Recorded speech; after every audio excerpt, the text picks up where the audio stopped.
I'm encouraging department heads to develop a list of certifications or classes that their staff can go to and be provided with an incentive process for, which hopefully will be beneficial for all of us. Hopefully will provide all of us with the opportunity to do our jobs better. That is all I have at this point tonight. I would encourage you all, if you all have any emerging issues, to discuss. Any comments or questions? Do we have any plans or updates on how to fix the pool at Smith Park? Kind of. Yeah. I can give you a short answer, which is yes. Yes, we have, we've gotten some updates on the cost. We have gotten, some funding opportunities we're exploring. Have we solidified anything to date? No, I fear that we will probably run through this season with the pool leak as it is. I would have loved to have remedied that, and maybe there's still hope. Maybe we can, but at this point, we have not made enough forward progress to commit to it. If I could speak, we are Yes. going to apply to the state PARTF, which is the Parks Recreation Trust Fund.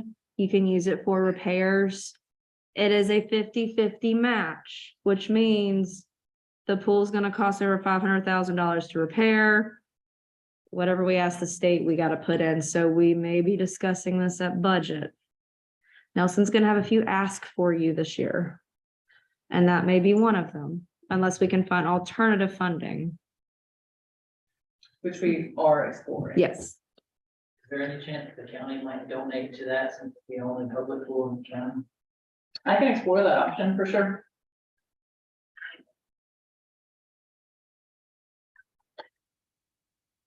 It's on my list.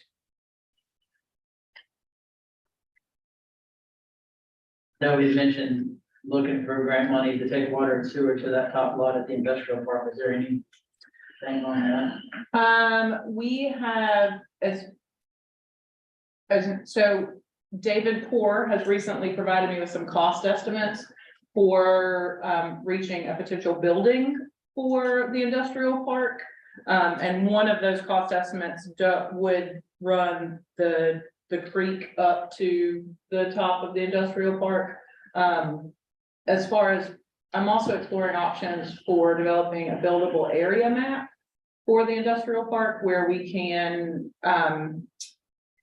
we would change it to a mixed use with some outdoor economy, some housing, and then of course industrial use. But that takes funding, so we're exploring grant opportunities for that as well. Be really expensive to run water and sewer to that upper spot, side yellow one. Not, I was gonna say, I mean, David could speak to this as well as I could, but I don't feel like, I think the quote was 250. Yes, for the sewer, the water's basically already there. Right. It borders the property, so it's simply a matter of what size tap they want to bring over or whatever the occupancy might be.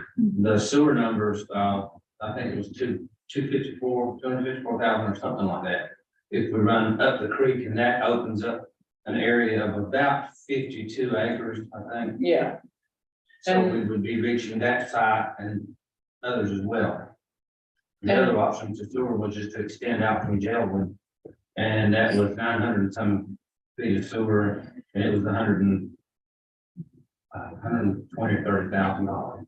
yeah, I think rounded up, it was like, with contingency, it was 140,000. Would that work, or would you need to do the other thing? I mean, I think that either would work. Either would work, it just depends on, if you do that, the larger, more expensive option, you open up more area for growth.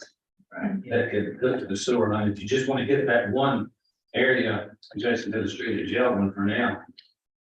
$140,000 gets you there. Okay, cool, thanks. Anything else? Thank you, Ms. Smith. No problem. Thank you all for your time.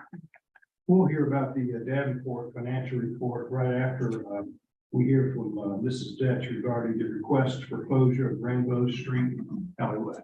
are y'all good with a flipping those items so the applicant, hopefully, Mr. Elledge. Okay, good, he's here. So yes, would you mind bringing that up on the screen? And we'll kind of talk through it together.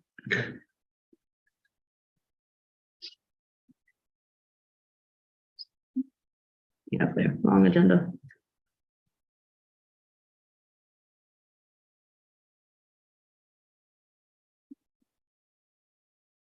Okay, so good evening. Before you have a resolution of intent to close a street or alleyway.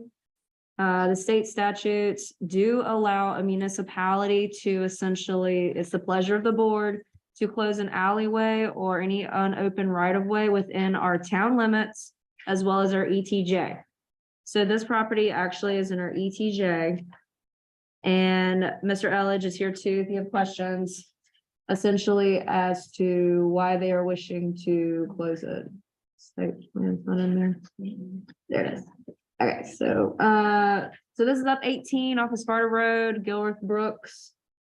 There's actually the part of the building is within that alleyway, actually.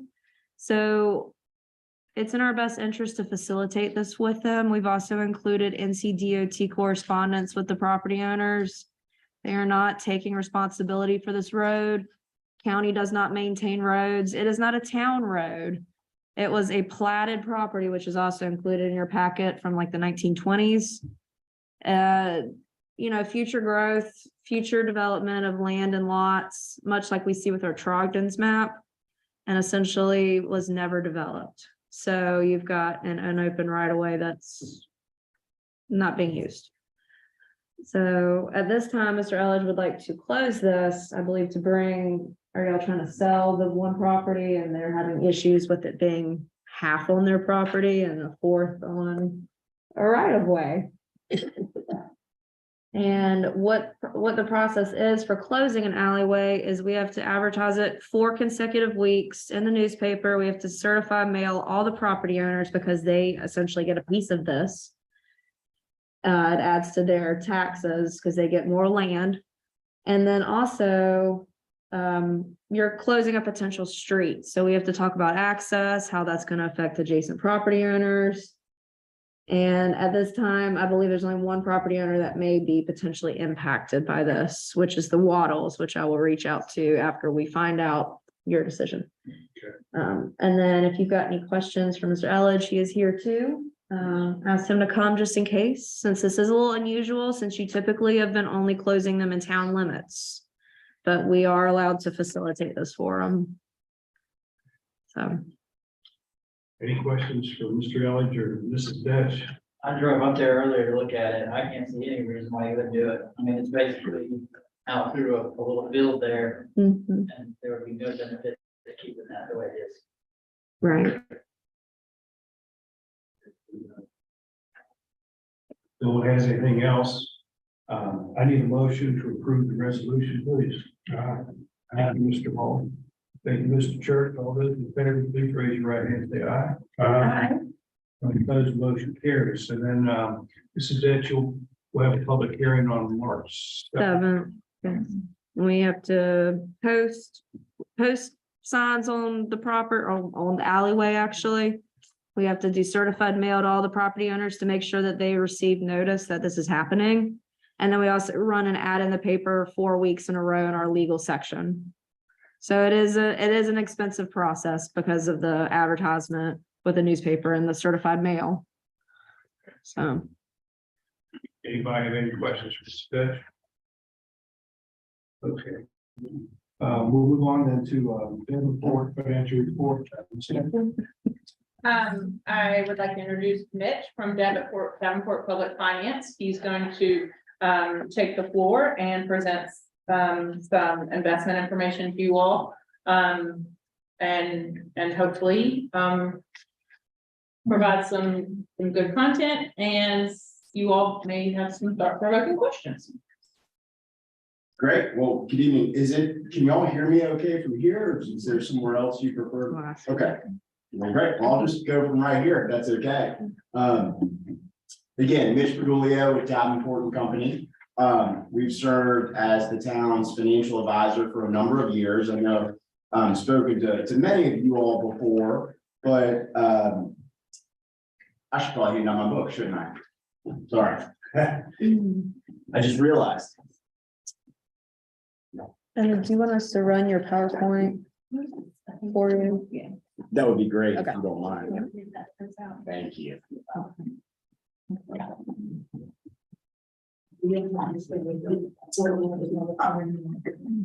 I'll wait till y'all get those books. Sorry, I forgot I didn't do that before the meeting.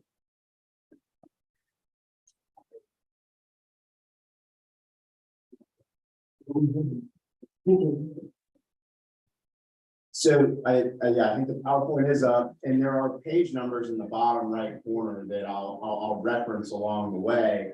But just starting out, on page 3, for those of you who aren't familiar with us, just thought it might be helpful just to give you a very high level overview.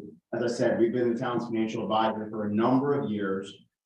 In that role as a financial advisor, we are here to advise you, assist you through the investment process, the borrowing process, should you need to borrow for any projects, the planning process as you plan for capital projects. We are here to assist you. We are a fiduciary to you, meaning we have to put your interests first. We are not selling you securities. We are not lending you money. We are assisting you through that process. So we kind of sit on the same side of the table as you and help you through that.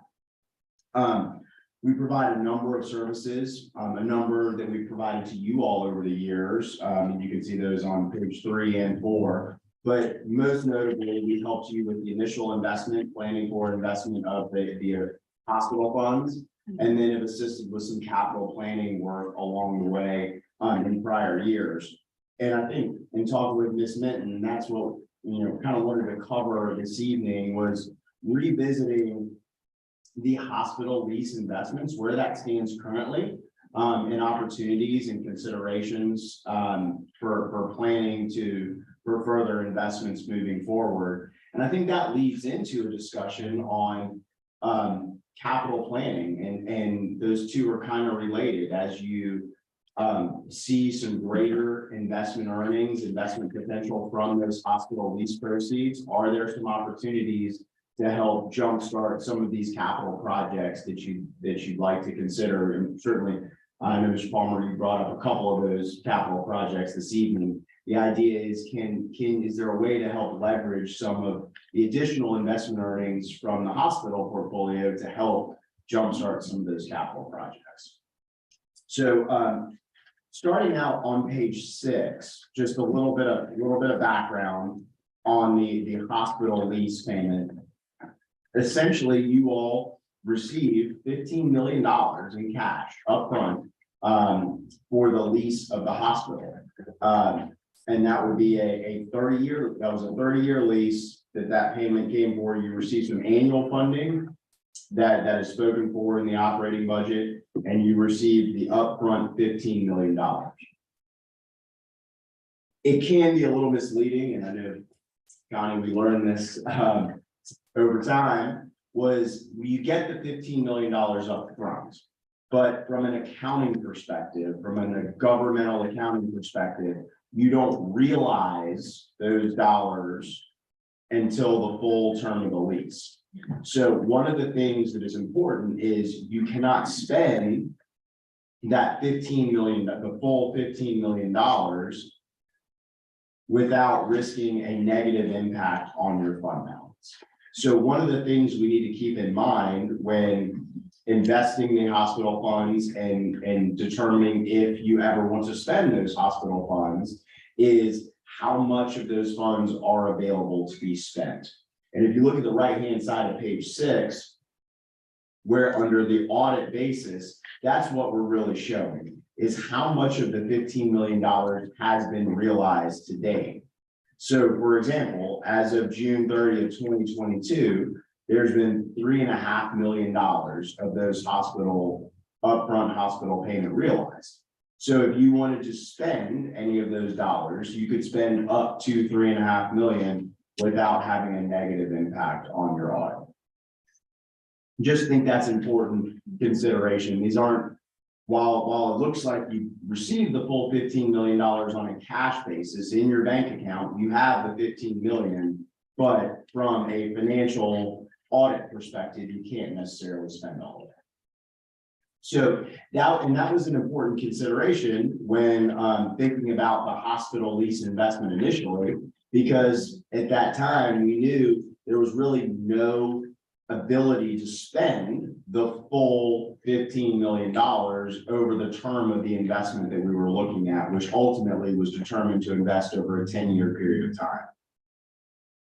So in 2017, when that hospital lease payment was received, this is probably better to flip to page 7 for those, yeah, you're there.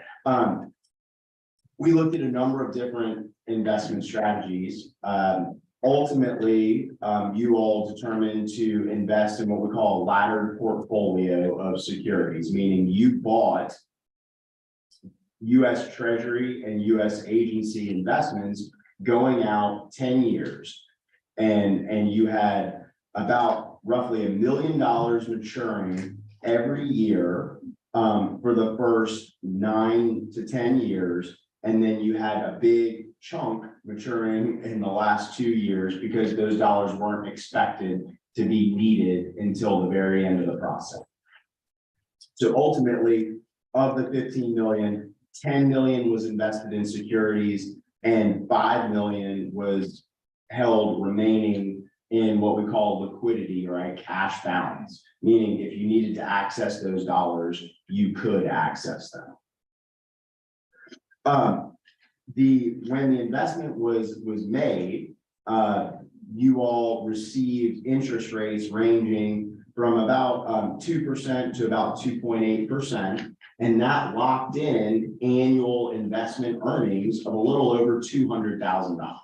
So on that investment, the $10 million investment, you are earning a little over $200,000 every year on that investment. That was a known cash flow, a known investment earning that you could count on while those funds were invested. And I think at this point, those funds have been built into the budget process, and you are using those investment earnings as part of the annual budget. Starting in November of 2023, those securities that were initially purchased are going to start to mature. So that means that in November of 2023, that first $1 million security that you bought will pay out, and you will have that $1 million available to either be spent or to reinvest at that time. Again, you also had initially about $5 million invested in liquidity, or a cash balance. That amount has grown over time to about $6.2 million.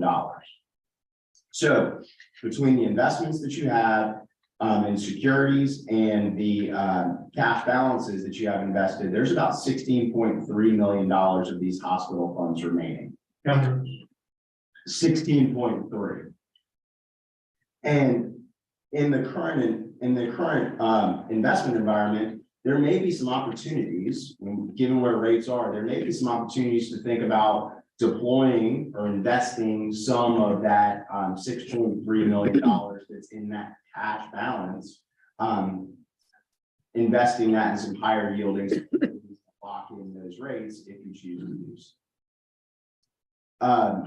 So page 8 kind of shows you what the cash flows associated with your investment portfolio look like.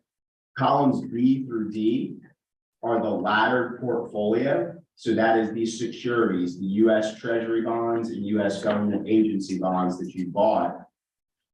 And you can see column C in particular shows the fixed interest earnings that you're going to receive.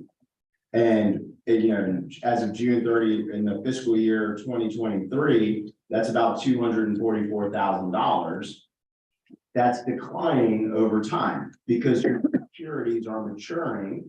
As those securities mature, pay out, we're assuming that it gets reinvested just in the short-term cash investments, which are in columns E, F, and G on the right-hand side of the page. Right now, those short-term investments are earning a very nice interest rate. It's a little over 4.25%. That's a very recent occurrence. Up until about 6 months ago, that was earning 0.01%. Basically nothing was being earned in those short-term investments. As we've seen interest rates rise, the Fed has been raising that interest rate. These short-term investment rates have been going up. The question is, which everybody's guessing, how long will they continue to go up? How long will they continue to stay high? Do we start to see some recessionary pressures and interest rates start to decline again? That's where I say maybe there's an opportunity while we're in this interest rate environment to consider investing some of those dollars and locking that in like you did previously. Okay. Page 9 is showing you the historical interest rates. And I'll just orient you here. The light blue line is the North Carolina Capital Management Trust. That is that cash liquidity portfolio that we're referring to. That is the short-term interest rate. The dark green line is the 1-year treasury bond. So if you were to invest in a treasury for 1 year, that's the approximate earnings rate that you would receive. The gold line is the 5-year treasury rate. And the brown line is the 10-year treasury rate, the longest term rate that you all have invested in historically. You can see that the call out box, July of 2017, that's when you made your initial investments. And so I think it's kind of interesting if you just draw a line across from where that box is, there were some times where you would have been at a higher investment yield. But overall, for about a 3 to 4 year period of time, you were really in a positive position, having locked in those interest rates. When you did, you were earning significantly more than you would have at the 0% in that capital management trust. So by locking in those rates when you did, you were really able to ensure you were going to have those investment earnings available for the budget process. Now you can see where we're at on all of these investments on the right-hand side of the chart. We're as high as we've been since going back to 2014. And one of the highest yielding options right now is that short-term capital management trust. So if you flip the page, right now, you're not hurting yourselves at all by having a balance in the capital management trust and that short-term interest rate. You're earning a nice rate, adding to your more than doubling your investment earnings on that. However, again, the question is, what happens over time? Will those rates stay there, or are they going to go down? And would it be worthwhile to consider locking in a portion of that interest rate now so you can ensure and count on those investment earnings and budgets moving forward? So I think that those are some options that we want to consider if you want to revisit some of these hospital investments. But I think there's strategies out there that you could consider building upon the laddered investment portfolio that you already have, and sort of continuing that investment process to ensure you've got a significant amount of fixed investment earnings going forward. So that was a ton of information, and I talked very quickly, so I'm going to pause for a minute. I'm happy to chat through that. Thank you, Don. No problem. I'm happy to talk through any of that. Any questions you may have. Scott, it's my understanding when all this transpired, so the $500,000 a year that we potentially could use for our budget as these funds, I assume that's coming out of the 5-year plan as opposed to the fixed plan that we had. So have we been drawing down those 500,000 a year used in our budget, or is that money still? No, it just moves from restricted to it is included in your available fund balance number, you know. when But we're it's just, looking at- we're using it to build fund balance. Now, what about the interest income that's been earned on the investments? We have been using that in our budget. 244,000, we have used that in our operating, All right, so but not the 500. if I was to ask between restricted, unrestricted of the initial principle of the hospital funds, is it still basically intact? The initial principle of that? Okay, It's actually grown. well, I was just talking about the initial, Yeah. we haven't actually, in any of our budget process, we actually haven't used any of that. Originally, we used some to purchase the property on Second Street for the public safety building and maybe a couple of other things, but later found out it was not available to spend, so that ended up coming out of our available fund balance. So in answer to your question, it's all still intact, or not. Okay, now, from an audit standpoint, does that 15 million, it's not necessarily, part of it is included in our fund balance, but then the other part that's not is still in that kind of limbo state because we really can't do anything with it because of the term of the lease. It's all in our fund balance, but it's in the restricted part. And then the only thing that's available to spend is in that, like the 93% of our available fund balance. That's where each year the 500,000 rolls into. That's about 3.5 million. That's right. And if you just, maybe just real quick to highlight this, if you go back to page 8. Connie mentioned this, column C, if you look in 2023, column C, that $244,000 of interest, that's what has been budgeted. Right, I remember seeing that come across the budget sheet, that the interest that was being earned on the investments of the hospital funds, That's what that. we are using that money to pay salaries and operate the town. Yes. But I think what's important too is that 244,000, that's the fixed amount that we know that has been budgeted.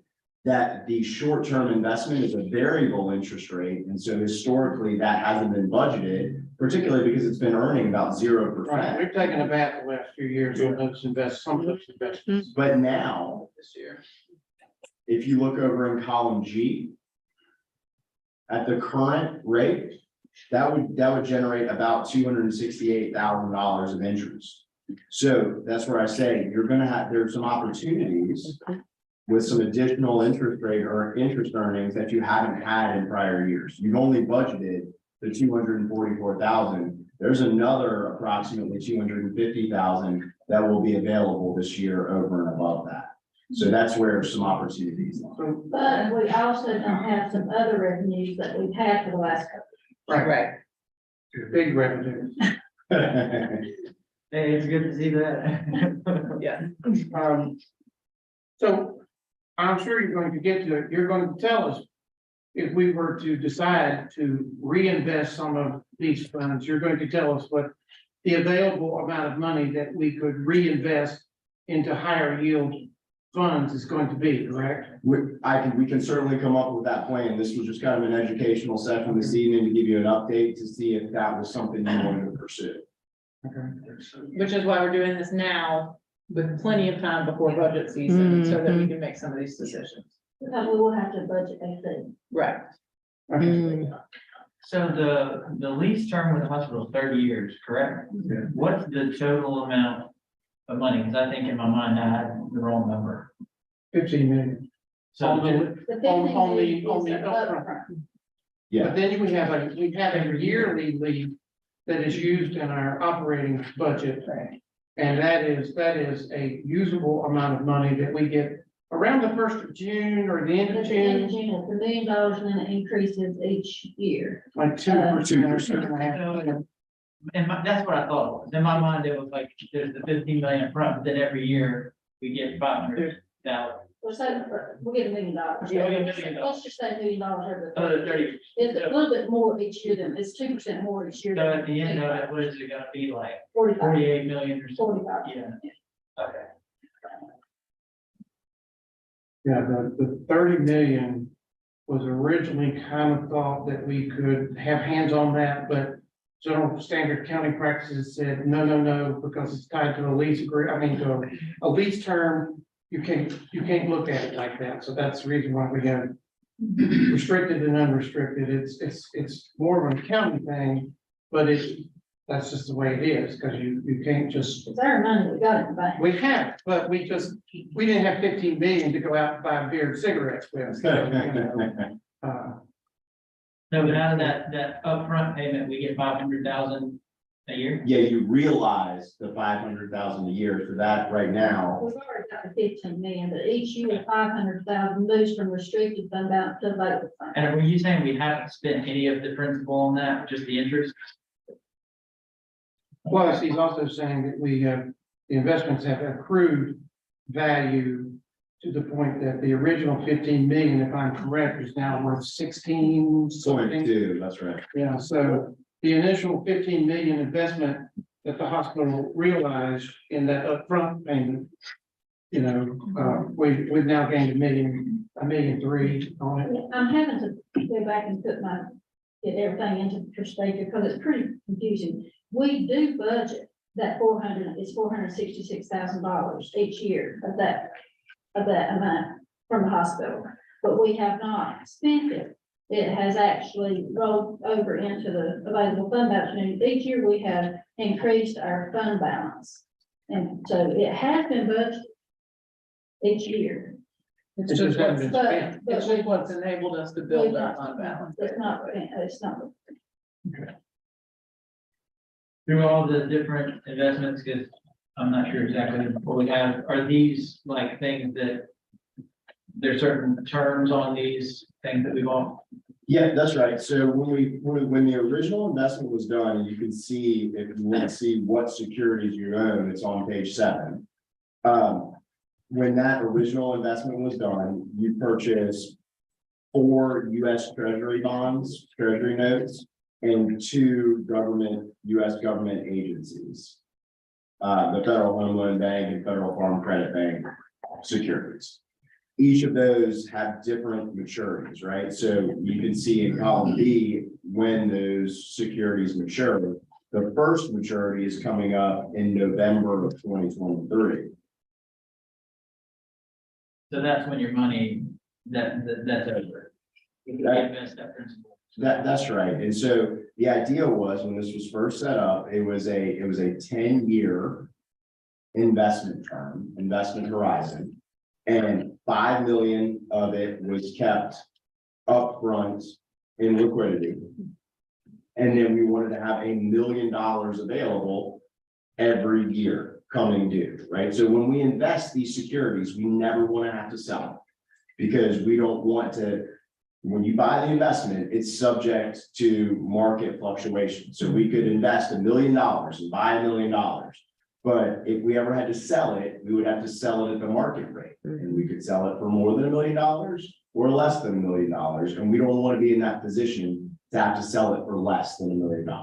So we want to be what we call buy and hold investors. We want to buy the security, set it there, and let it run until maturity, so we don't risk losing money. And so because of that, we wanted to be sure that there was dollars maturing every year, dollars available every year. And that amount that you all settled on was $1 million coming due every year, so that if you chose to spend that money, you could. It was basically saying, we might spend $1 million of the hospital money every year, or we want that option to spend $1 million every year. And so that's how the investment was set up. You haven't spent it, but starting in 2023, you're going to start to see $1 million coming due every single year. Yeah, but we're still bound by that, 500,000 accrued rate. So like, let's say, right now we've got basically $3.5 million that's been moved into the unrestricted fund balance. So it's there, it's sitting parked over there in our rainy day fund, that if we needed it, we could use it. But we're still, like, as these maturities, like, for example, this year when the budget rolls around, technically we have 400,000, but I mean, we're still bound by that limit, so that like as these maturity, as these investments mature, we still can't go beyond the 500,000 per year. Well, That's- this year, by the time this one matures, you know, we would have had, you know, would have had that $1 million that's available to spend, that's going to mature, but still. Right. But you're right, I mean, you're right, we cannot spend more than whatever the, what it equals, as far as $500,000 a year for That's right. 5 years. Right. So far. You were saying, you know, we've been budgeting, you know, the 244, but we're about to see more open up. Is that gonna be budgeted, or is that the other interest you're talking about? Not unless we reinvest. I mean, we've got kind of, November, we're gonna have to make a decision if we want, you know, if we want to reinvest this $1 million that's coming out of the, you know, that's maturing on the investments, or if we want to move it to a short term. And I think one of the other things Mitch was saying is with the interest rates high right now, in case they come back down, you might want to take some of that $6 million within the short-term investment and put it in the other investments like we had, because it's been a steady interest over the years where we've had 2 or 3 years that didn't have any interest in our short term. Even though we get, you know, a good interest rate right now, you know, who knows how. you could go back down to zero by, Yeah, So do will we have the opportunity to lock in some of these higher interest rates on I investment? think it, Yeah, we can do that. Yeah, we can do that right now with the $6.2 million that's in that, or portion of it. we will do it all. But I mean, I think, but I do think, you know, that the amount that you've realized is a good guide, right? So right now you have $3.5 million to what Mr. Parsons was saying. You have $3.5 million that you quote unquote realize that could be spent if you needed to. So maybe that could be a guide for the amount of money that you'd be willing to sort of look at longer term investments right now. You have $6.3 million, round numbers, in short term investments. You could only spend $3.5 million of that, because that's what you've realized, you know, so that leaves about $3 million that could be invested longer term now. So that could be a consideration. Maybe you do another $1 million, knowing that you're gonna have $1 million mature in November. So maybe that's up to, you know, $3 to $4 million that you have available right now that you choose to invest. Then the question is, where do we invest that, right? Do we go out on the longer end of the yield curve to invest that? Do we invest it out 5, 6, 7 years? Or do you want to do it in 2 to 3 years? And we can look at those options for you. Just wanted to bring this type of information to you, give you an update on where things stand. And if you'd like us to look at investing some of those shorter term positions now, we can do that. If you want to wait until November, or be prepared for November when your first maturity, when your first security matures, we can do that in November as well. So whatever your pleasure, preference is, we're happy to. I mean, I don't know where the rest of the board is. What I would realize is that, yeah, it's always a good idea to maximize taxpayers' funds, because that's what the hospital money is. It still belongs to the taxpayers of this town, and it's our job to make sure we maximize whatever revenue stream we can. But we also got a big budget season coming up, and no offense, but to, you know, we know what we're doing now. And so we need to make sure that if we engage your firm, that gonna be blunt, that we can afford it. So, you know, so we have to make sure, I mean, I'm all for maximizing investment, you know, but, so I think budget time comes around, let's put some numbers on the table, and if the numbers make sense, then I say that we certainly as a board owe it to our taxpayers to make their money work the best for them.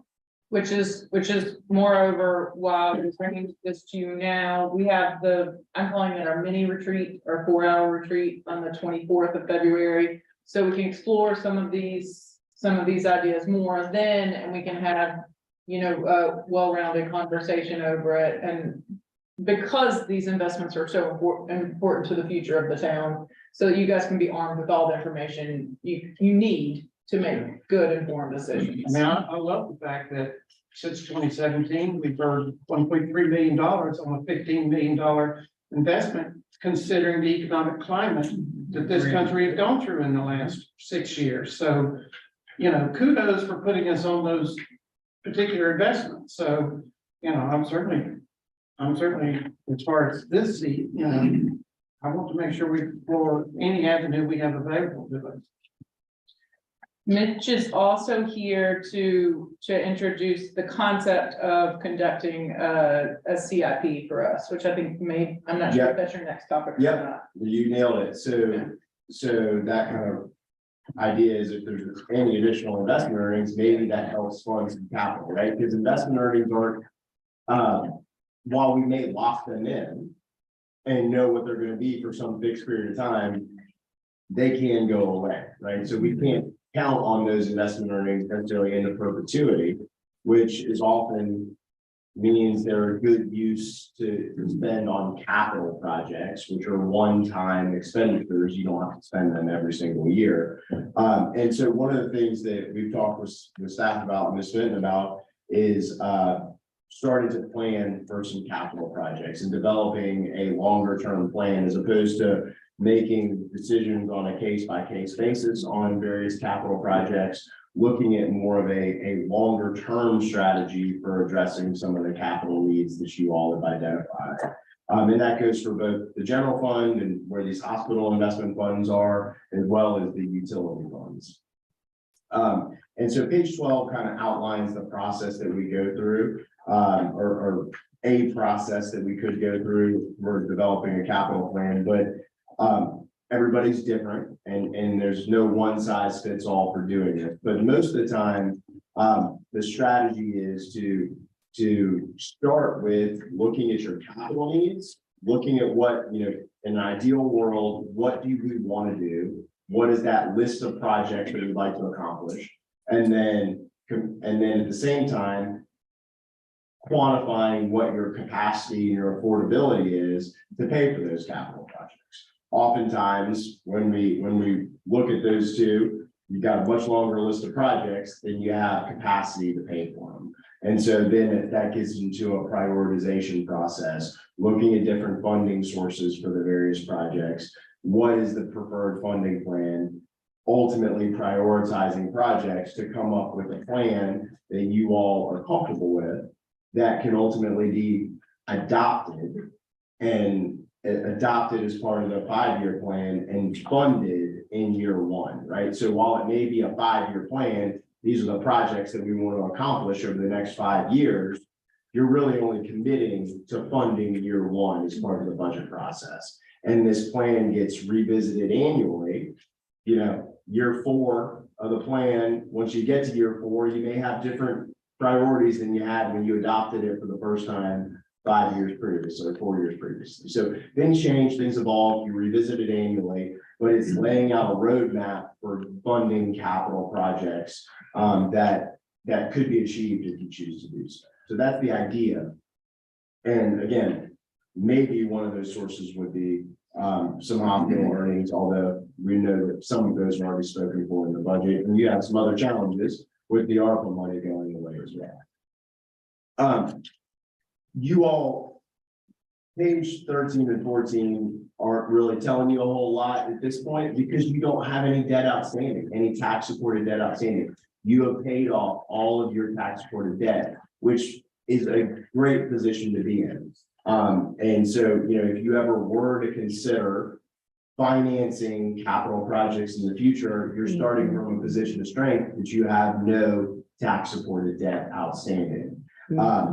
One of the concepts that we often look at as part of developing a capital improvement plan is establishing a series of debt policy guidelines.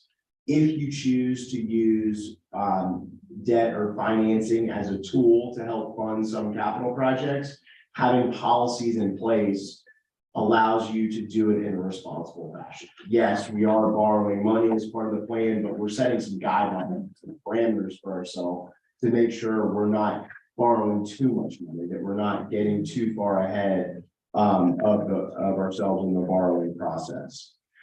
So page 15 is just a cent for you. You don't have any debt outstanding currently.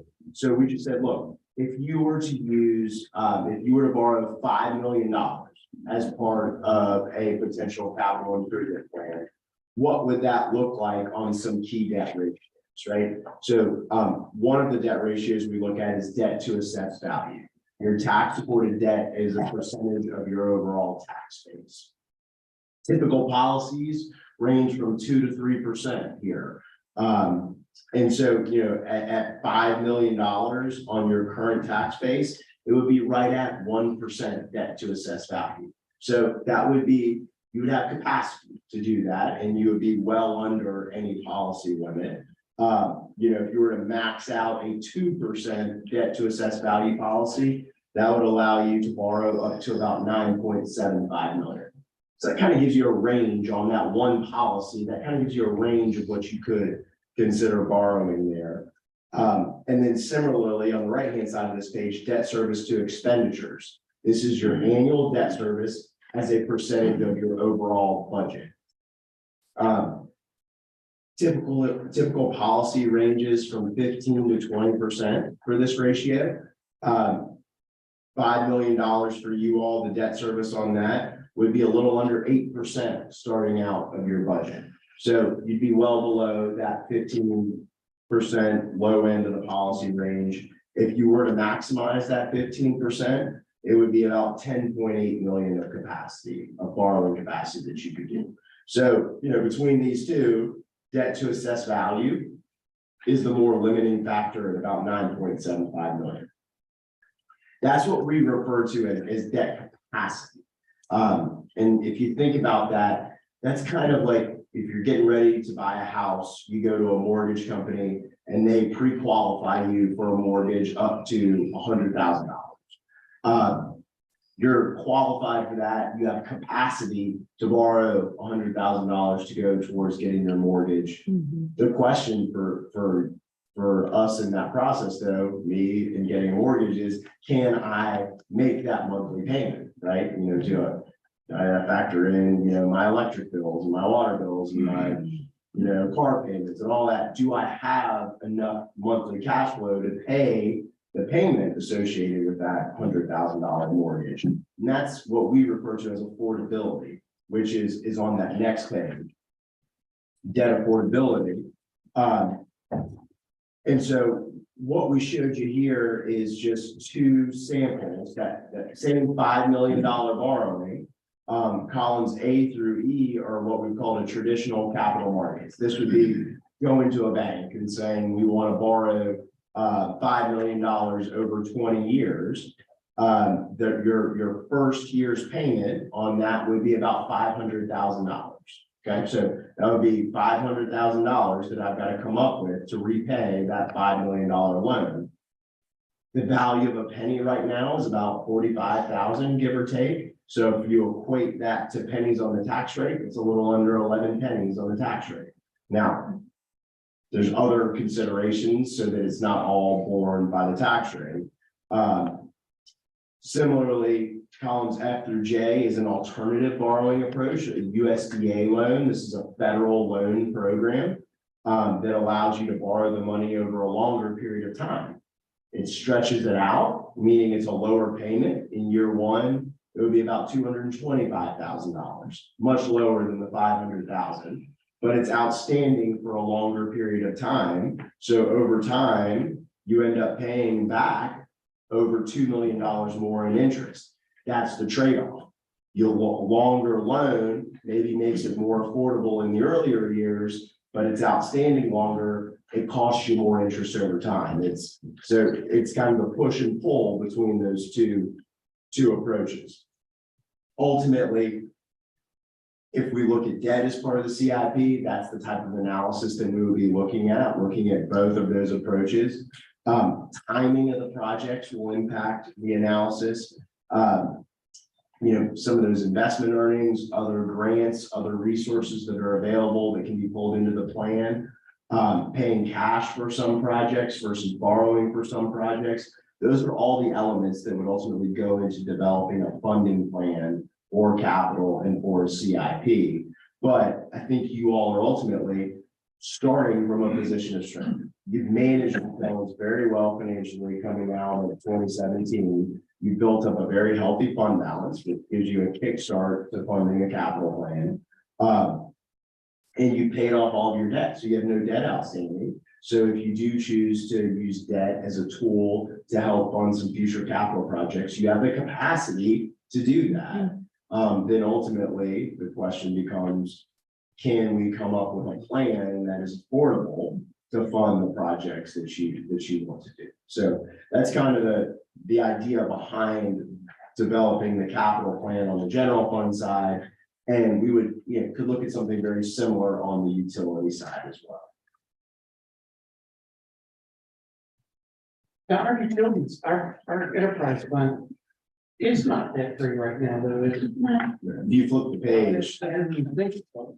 yeah, page 17, there's one loan outstanding on that utility system. There's about $1.9 million left on that. Water tank, and we will have some intake.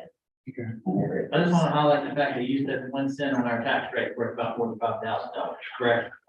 So I Yes, Yep, that's right. think everybody gets to know that. I have a question of, the ARP money, how big was that package that came from the federal government? 1.2 1.2 trillion? million. No. Oh, to the The state, whole thing? Yeah, Oh, I don't know. our Ours was, 1.2. And this last, kick at jet fuel, 1.7 trillion. With the town of Goldsboro, for anybody can look into a crystal ball and see what we can get. It will be dispersed the same. Anybody know? Just kind of thinking out loud. Yeah. I was thinking to replace that ARP money. 1.7 trillion that was just voted on a short time ago. Wonder what the town will cut will be of that. I don't know. But nobody knows. $1.50. He doesn't know. If it comes to the county, the answer is zero. Yeah. When it comes to these investments, is there any sort of general advice with what other municipalities do as far as how board weighs ethics and financial responsibility of the money? In the sense like keep investing it or spending it on capital projects, because the town's not really in the, well, I guess, I don't know, that's what I'm asking, is the town in the business long-term of being an investment thing, or should they be spending it on capital projects? Does that make sense? Yeah, well, and I think that conversation was had a lot back in 2017 as part of this initial investment process. And I think that was part of the idea, was having a little bit of money maturing every year provides you all as a board a decision on whether or not, you could spend up to $3.5 million at this point if you wanted to. And the question, ultimately will come, do you want to spend some of that money on a capital project one time is what I would suggest, right? You don't want to spend it on ongoing operations because once it's spent, that money's gone. But do you want to spend that money on some capital projects? Or is it more beneficial to continue the investment, continue the earnings rate on it, and use the investment earnings to pay for capital over a longer period of time? Every market's going to be different, but right now you can invest in a 1-year treasury bond for over 4.5%. And, they're borrowing right now 20 years for a county in Western North Carolina, 370. So, I mean, right now you're earning more money on the that's invested than you would if you borrowed the money over a longer period of time. So those are the things that I think you gotta weigh when it comes time to fund one of those capital projects. There's a lot to think about with this, but I guess off the top of my head opinion would be, I definitely would like to see the town using this money for capital projects, because I think there are things we need, and with, you don't want it to go just to recurring expense every year, then I feel like, which we're just doing at the interest, but I'm saying, I feel like that would kind of be like, not really looking out for the taxpayers. Well, that's kind of what our fund balance is, though, Andrew. The fund balance is technically a savings account. And if we drew, correct me if I'm wrong, Connie, but if we took like the 3.5 million that we have, that would drastically reduce our fund balance like by $3.5 million, correct? And this board, I'm gonna remind, you, this board voted on a policy to keep the fund balance at a particular level. So, you know, we decided as a board, I mean, I know it was a policy. Policies are not the great and stunning, but, you know, we as a group at that time decided that that savings account or fund balance was a priority. So just to start spending it, whether it's, you know, unrestricted or not, you know, to me, the fund balance it truly is a hands-off balance unless there is no other choice.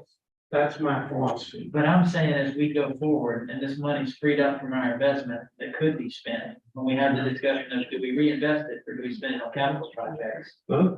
I mean, 4 and 4 is hard to beat. That's, I mean, I can't remember. I can't remember. That's all last, I think, and this is the board is maximize, keep the fund balance at that level. Yeah, maximize the return on tying that money up for your 4 and 4.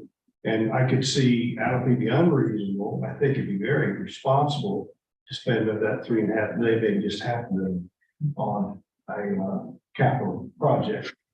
And to reinvest the other 3 million. Well, as good as the 4% is, it's not even keeping up with inflation right now either, though. Is that true to say that?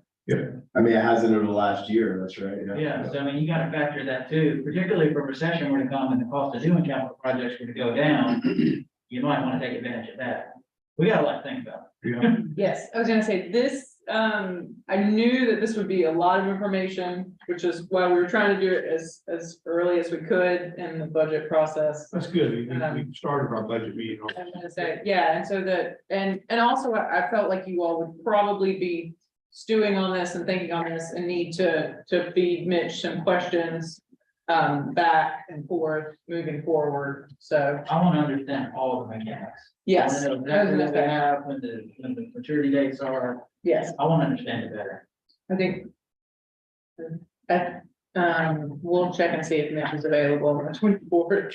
He's got his phone number. Yeah, I was gonna say, You know where to find it. yeah, Which is the 24th. yeah, February, yeah, 24th. So the reason that Mitch is introducing a capital and improvement plan is because one of the things that we grasp really quickly with some of our recent grant opportunities is we're losing points because we don't have these plans in place. We don't have a parks master plan in place. We don't have a CIP in place for the town, which automatically essentially brings us lower in the funding opportunities compared to other towns who do have things of this nature. That's not to say that we can't still win grant opportunities, but this would definitely be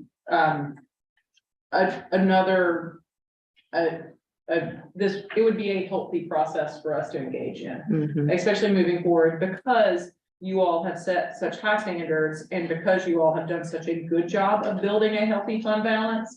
Now we're in a position to where we can take advantage of these opportunities and hopefully move forward in a more strategic and methodical manner towards more successes. Yeah, I guess I just wanted to point out that while the interest rate is higher, which is good, because inflation is so high, our purchasing power is still less probably than what it was. Is that fair assumption?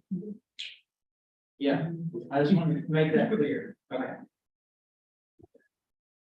Yeah. No, I agree. But we also are bound by what investments the town can put the money in, so it's not. You know, we have very specific funds, Yeah. and these funds have a historical history of not necessarily matching market rates in investment opportunities, you know. Yeah, you'll never, you're not invested in equities. I mean, you can't track the S&P or the Dow and say that's what we should be doing.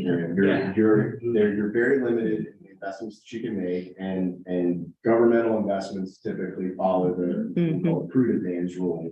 So there's 3 objectives. The first is safety, right? You never want to lose your principal investment. That's like you said, taxpayer dollars. You don't ever want to lose the principal investment. So safety.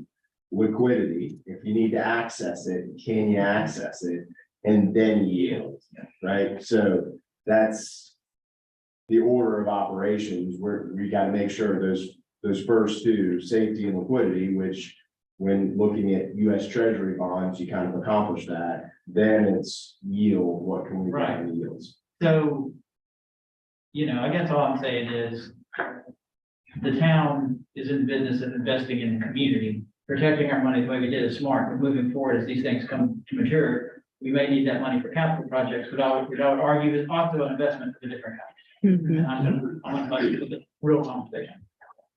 But, one thing to look at is you could still, reinvest that $1 million and you still got the money that's in the, cash management trust that would be available to, you know, to do a project. You wouldn't actually have to do anything with those investment money because all of it's not invested. And we can definitely go through this more in detail. I think we'll try to reserve some more of Mitch's time for questions and a more thorough deep dive into this. Okay. For sure. Yeah, oh, yeah, Make it useful. yeah, yes. Any questions, any more questions for Mitch? Thank you very much. Thank you all for having me. Thank you. Thanks a lot. Thanks for coming. Yes, sir. Then, our last topic is gonna be, town occupancy tax. So this is it. So this is on our agenda to basically, put it out into the world that, it was actually currently on the agenda for the county tonight, which I think Mama Sally attended that meeting and might have some things to say in that regard, which would be a great addition to this. Just a little bit of background, the town of Wilkesboro has been collecting an occupancy tax since 2002. The county was considering a 6% tax that I think was voted on tonight. The Wilkesboro, they developed a TDA, when did, I'm gonna say, I'm not sure when. 2005. Yeah, 2005. And they've been able to use those resources to invest in their tourism, which I think has been a huge win for them.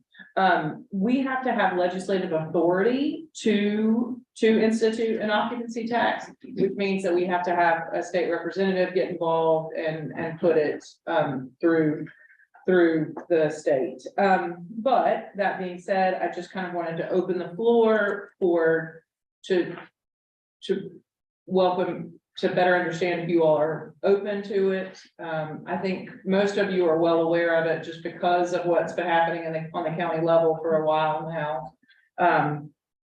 And there was an attachment for the school of government law regarding occupancy tax. And that's really, this is pretty short in summation. So we do not have legislative authority at this point to pursue an occupancy tax. It was actually an error. We do not need to call for a public hearing on this. I apologize for that. That's on me, by the way. And Thomas, do you have anything to add or to report? Yeah, I would just say that the county executed his duties expeditiously this evening, so I was able to come over here for this talk. And the only thing I'll say is, you know, you and I both have been talking with Representative Elmore, and I think that he's going to be drafting a local bill. So I don't know what needs to happen at the local level for you all to, you know, but my understanding is that once it's submitted, it can be sort of massaged as it goes through the session, and then when it comes up for a vote. You know, so the final, what gets voted on can be different from what gets submitted at the beginning of the term, so. So our county commissioners actually finally lamented and supported this? Yes, sir, the unanimously. So far. I think it's huge that they did that. They were leaving money on the table. That was leaving us at a competitive disadvantage with surrounding counties. And that money that markets our area will bring potentially what I'll call customers to Wilkes County who pay money to our local businesses, our hotels, our restaurants, and our retailers. It's much needed. It's hard running a small business, and it's about time they've done it. I'm glad to see it. Yeah, me too. I think we're probably all in favor. Stop. So what do you need from the board tonight, Ms. Lynn? We really don't, I mean, I really don't need anything concrete. I just wanted to make sure that you all were in support of it, and I kind of wanted to go on record that you all were in support of it. Yeah, I think we all have come to. Yes. Order guesses, I bet. Damn, okay, so we got, four to one. So the, my understanding is North Wilkesboro couldn't pass one on its own because we don't have enough hotels to actually form a board. Is that correct? I was gonna say, I'm not sure that is accurate. Okay. But we do not currently have hotels. Hopefully, in the future, we will have hotels. Even one of our current hotels, I think, is being converted, maybe not, to apartments. Yes, to apartments, yes. Sorry, hotel going. Yes. But that. Yeah, but it's providing much needed. It is Mhm. Much needed housing. Yes. Residential areas. that are And we really appreciate the effort on that behalf of providing much needed housing. Yeah. You can do VRBOs. Yes, I was gonna say, you can do Airbnbs and VRBOs and things of that nature. If anybody wants to potentially rent their home for NASCAR All-Star Week, there's a lot of folks looking. A lot of folks looking for a place to stay. But moving forward, I essentially needed to know that if you all supported this or not. And like Thomas said, there is some massaging that goes into the actual bill. There is flexibility in the rules. For instance, religious establishments, if we wanted to potentially tax a religious lodging, I'm not sure what they're called up on Forest Knob, where they have the cabins. Anyway, the point is that we can massage in different details. From scratching the surface on conversations when I talked to Elmore and. My understanding was that, can we go ahead and do it to show the county support, but if they said, well, you have to have a board made up of these people that are in that industry, we don't have enough here, but if the county does a board, if we did it, could we get in on their thing and get a seat at that table? I was gonna say, I think we could potentially get a seat at that table.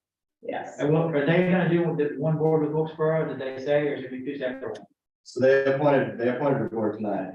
It's a non-moving board, and what's gonna have to happen is that you have, because it's a rolling 3-year term. 3 members are appointed for 1 year and then they can renew. 3 members are appointed for a 2-year term and then they can renew, and then 3 members are appointed for a 3-year term and they can renew.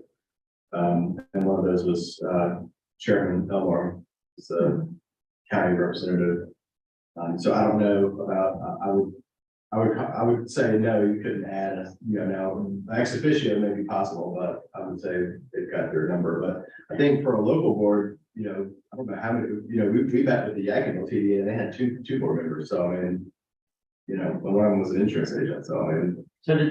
So are we gonna, in Wilkes County, are we gonna have a county board and a Wilkesboro board? Yeah, so Representative Elmore would like to see us eventually merge, but we're gonna have to negotiate with that because, I don't think it's reasonable to expect that you guys come on board that all 3 of us would merge, because then I think the messaging kind of gets diluted.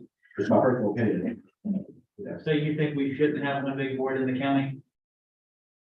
I'm not gonna respond to that. I don't, it would just be my opinion.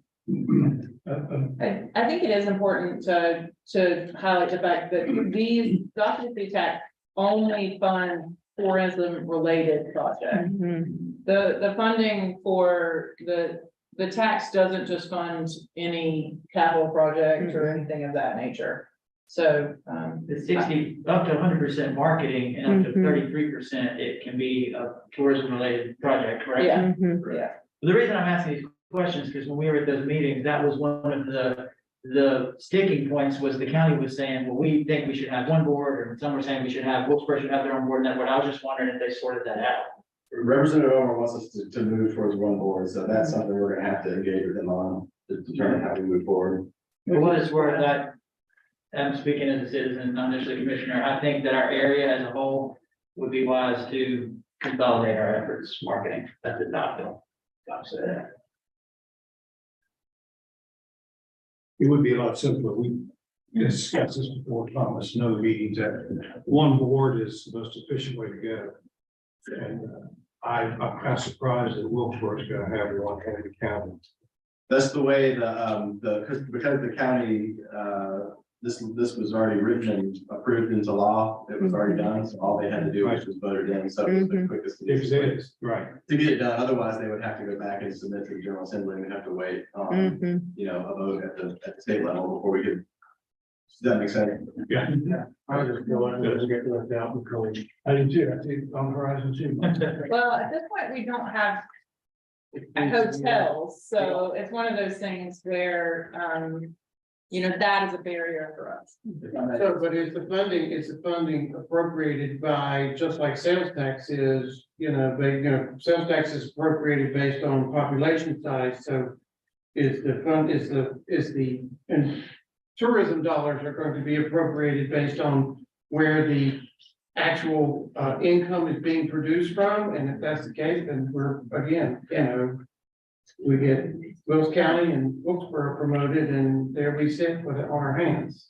Thomas, I think wanted to add I just something. want to say that you can tax any short-term rental debt as long as they're available for a minimum of 15 days. Right. And anybody that stays longer than 90 days, they're technically exempt from paying the tax. I don't know how they work that on the back end, but any, and I know there are Airbnbs here in town, because I've had people stay there. Yeah. So, I Are there don't know. Airbnbs and VRBOs also, are they registered somewhere? I mean, like, Not with, not that I'm, I know someone is doing it there because you basically sign up on Airbnb and rent your house out and, you know.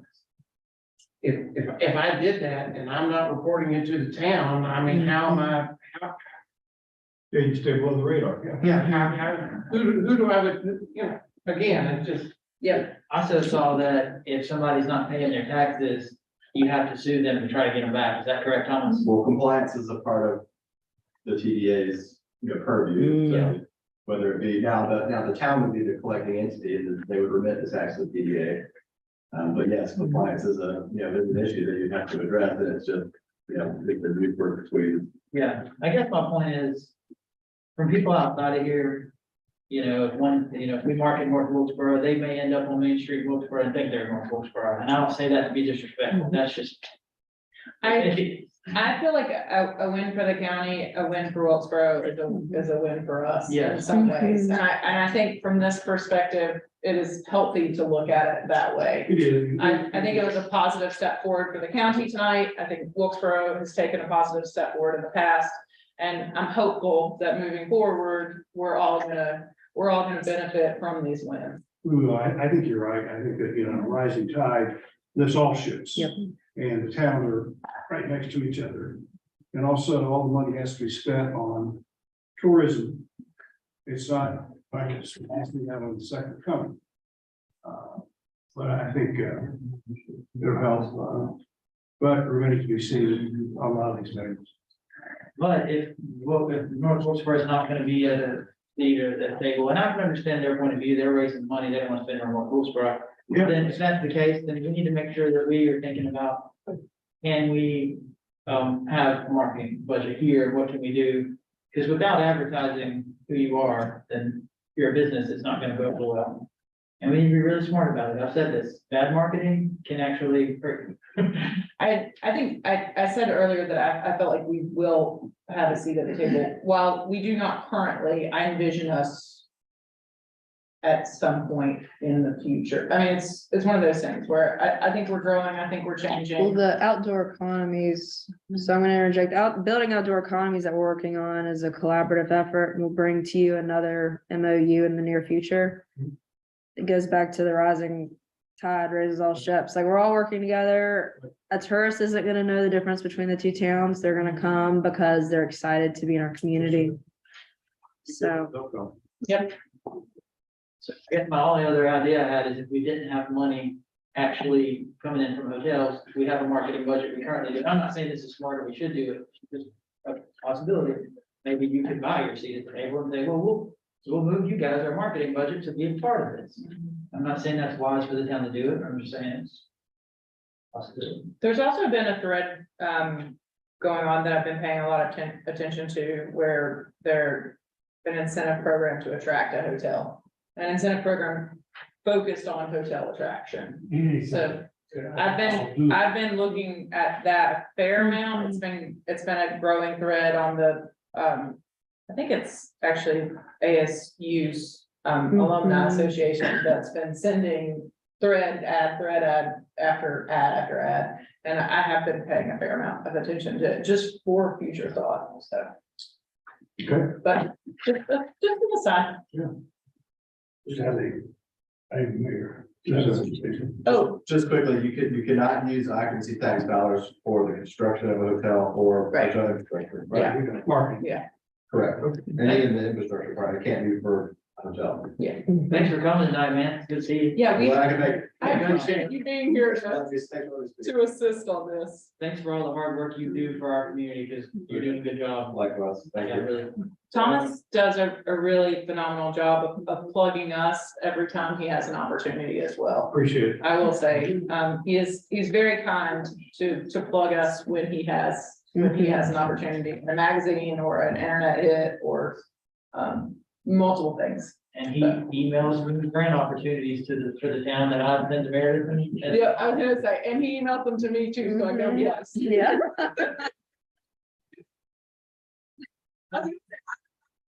Yep. Yep. Twice. Yep. Well, we're thankful. We know you don't have to do that. Yeah, we really do. appreciate it. Mhm. We're all together. Anyone have anything else? I'm sorry. All set. Thanks so, Mr. Church. I'll make a motion to adjourn. Second, please. Okay. Thank you very much. All those in favor? None opposed. We're adjourned.